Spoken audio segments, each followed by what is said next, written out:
السلام علیکم ورحمۃ اللہ وبرکاتہ۔ ناظرین حضرات، جمعے کے دن مرد ہو یا عورت، ہر شخص کو چاہیے کہ وہ حضور اکرم صلی اللہ علیہ وسلم پر 100 مرتبہ درود شریف ضرور پڑھا کرے، اور اس کی بہت ساری برکت ہیں۔ تو آج ہم جاننے والے ہیں بیان سے کہ درود شریف کی آخر برکت کیا ہے، کہ اگر کوئی شخص جمعے کے دن درود پاک پڑھے تو اللہ تبارک و تعالی نے اس کے لیے کیا فضیلت فرمائی ہے۔ تو آئیے آج ہم جاننے والے ہیں بیان سے مولانا شاکر نوری صاحب کے۔ تو آئیے شروع کرتے ہیں بیان۔ طریقے سے ذہن میں رکھیں کہ عام انسان کی سچویشن یہ ہے، عام مسلمان کی سچویشن یہ ہے کہ جو سنتیں نفس پر گراں نہیں گزرتی اور آسان سی ہوتی ہیں، اس میں کوئی بڑا نفس سے جہاد کرنا نہیں ہوتا، ان سنتوں پر عام مسلمان عمل کرتا ہے۔ بے شک بے شک۔ جیسے داڑھی رکھنے کے اندر کوئی بہت بڑے نفس سے جہاد کی ضرورت نہیں۔ ٹوپی یا امامہ شریف پہننے کے اندر کوئی نفس سے بہت بڑے جہاد کی ضرورت نہیں۔ مسواک کے استعمال پر کوئی نفس سے بہت بڑے جہاد کی ضرورت نہیں۔ سرما لگانے پر نفس سے کوئی بہت بڑے جہاد کی ضرورت نہیں۔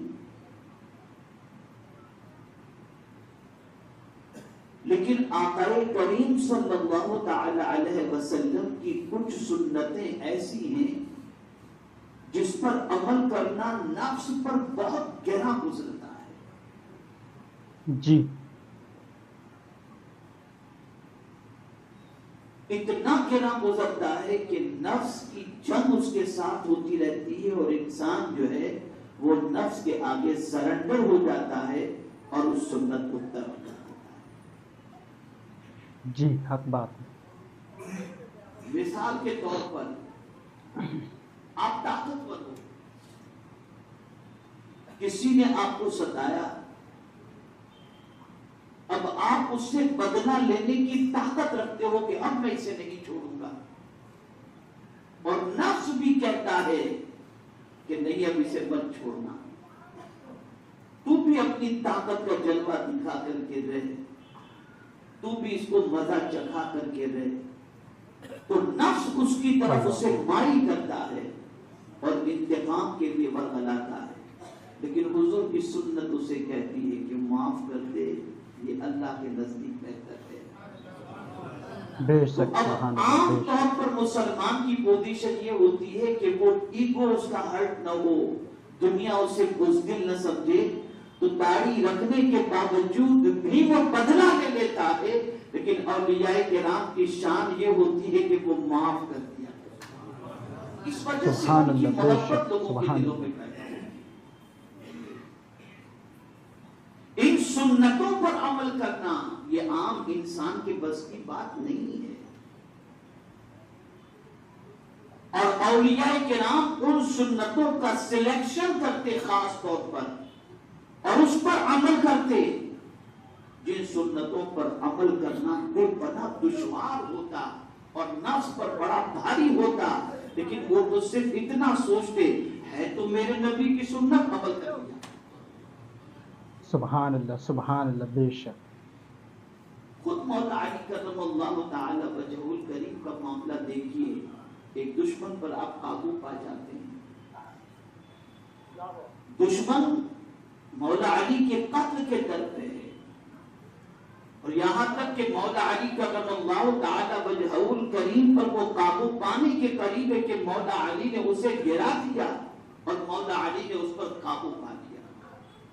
اب قریب تھا کہ مولا علی اس کی گردن اڑا دے، لیکن اس نے یہ کیا کہ مولا علی کے چہرے پہ تھوک دیا، مطلب ان کی طرف تھوکا۔ اب نفس نے کہا علی اب تو چھوڑنا نہیں اس کو، لیکن اس نے تھوکا تو مولا علی اسے چھوڑ کر کنارے ہو گئے۔ اسے حیرت ہوئی، اس نے کہا علی تم مجھ پر قابو پا چکے تھے اور تم نے مجھے چھوڑ دیا؟ تو مولا علی نے جواب میں ارشاد فرمایا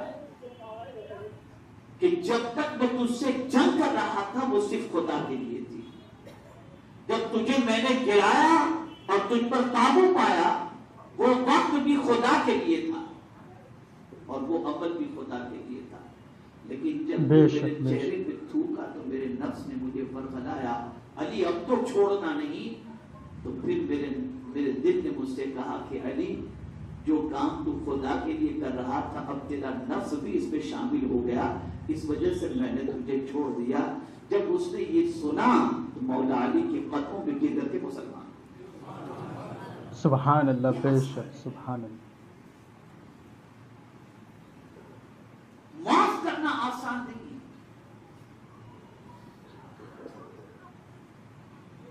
یہ تو ہم سنتے ہیں کہ گالیاں کھا کر کے، گالیاں سن کر کے معاف کر دینا، لیکن میرے مصطفیٰ جان رحمت کی شان یہ ہے کہ گالیاں سن کر حضور نے دعائیں کی ہیں کہ میرے آقا کی سبحان اللہ، میرے آقا کی شان۔ تو عرض یہ کر رہا تھا کہ اولیاء کرام علیہم الرضوان کی محبت کی ایک وجہ یہ ہے کہ ہم جو سنتوں پر عمل کرتے ہیں ان میں زیادہ تر ہمارے فائدے والی چیز ہوتی ہے۔ داڑھی رکھیں گے تو لوگ ہمیں سلام کریں گے، ہمارا فائدہ ہے۔ امامہ پہنیں گے تو ہمیں ثواب ملے گا، ہمارا فائدہ ہے۔ مسواک استعمال کریں گے تو ہمارا ایمان پر خاتمہ ہوگا، ہمارا فائدہ ہے۔ بے شک، سرما لگائیں گے تو ہماری آنکھوں کی روشنی بڑھے گی، ہمارا فائدہ ہے۔ اولیاء کرام ان سنتوں پر عمل کرتے جن سنتوں سے اللہ مخلوق کو فائدہ ہوتا ہے، سبحان اللہ، بے ان شک، سنتوں سبحان پر اللہ۔ زیادہ عمل کرتے ہیں، ان سنتوں کے ساتھ ساتھ۔ لیکن وہ سنتیں جو قوم کو فائدہ پہنچانے والی ہوں، مخلوق کو فائدہ پہنچانے والی ہوں، حضور کی امت کو فائدہ پہنچانے والی ہوں، اولیاء کرام علیہ الرضوان ان سنتوں پر زیادہ عمل کرتے تھے۔ اب حضور نے فرمایا صلی اللہ علیہ وسلم،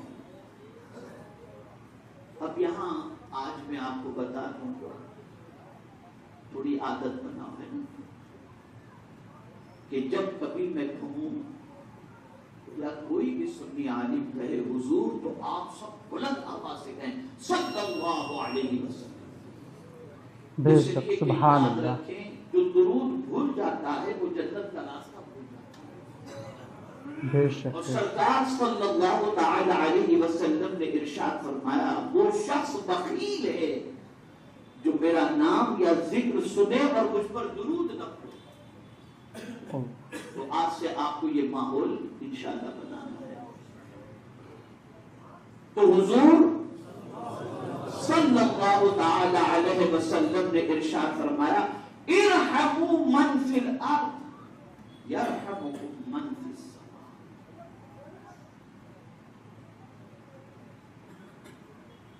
زمین والوں پر تم مہربانی کرو، آسمان کا مالک تم پر مہربانی کرو۔ سبحان اللہ،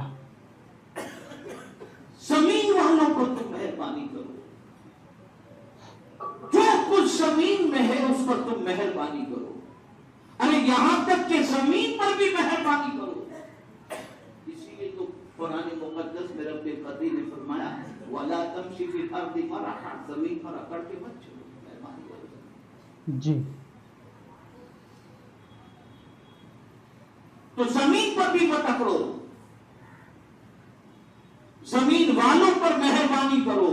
اور سیدنا غوث الثقلین قطب ربانی محبوب حقانی قندیل نورانی میرا شاہ شیخ سیدنا سید عبد القادر جیلانی رضی اللہ المولا تبارک و تعالی عنہ اتنے رقیق القلب تھے کہ کسی جانور کی بھی تکلیف کو غوث پاک گوارا نہیں کرتے تھے اور اس پر بھی مہربانی کرنے کے لیے آمادہ تھے۔ خود حضرت غوث پاک رضی اللہ تعالیٰ عنہ کے حوالے سے بہجت الاسرار شریف کے اندر موجود ہے کہ آپ تقریر فرما رہے تھے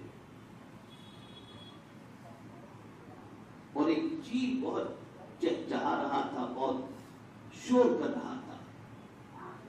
غوث پاک رضی اللہ المولا تبارک و تعالی عنہ نے ایک جلال بھری نظر اس پر ڈالی، ڈسٹرب ہو رہا تھا۔ وہ چیل وہیں سے لڑکھڑاتا ہوا نیچے آیا اور مر گیا۔ سیدنا غوث پاک رضی اللہ تعالی عنہ کو بڑی تکلیف ہوئی اور آپ اس چیل کی طرف بڑھے، مردہ چیل کی طرف، اور اس پر ہاتھ پھیرا اور اللہ کی بارگاہ میں دعا کی اور عرض کیا مولا اسے زندہ فرما دے، اور غوث پاک رضی اللہ تعالیٰ عنہ کی دعا سے اللہ نے اس چیل کو زندہ فرما دیا۔ تو غوث پاک رضی اللہ تعالیٰ عنہ نے پھر اس چیل سے فرمایا اڑ جا، تو وہ چیل اڑ کر چلی گئی۔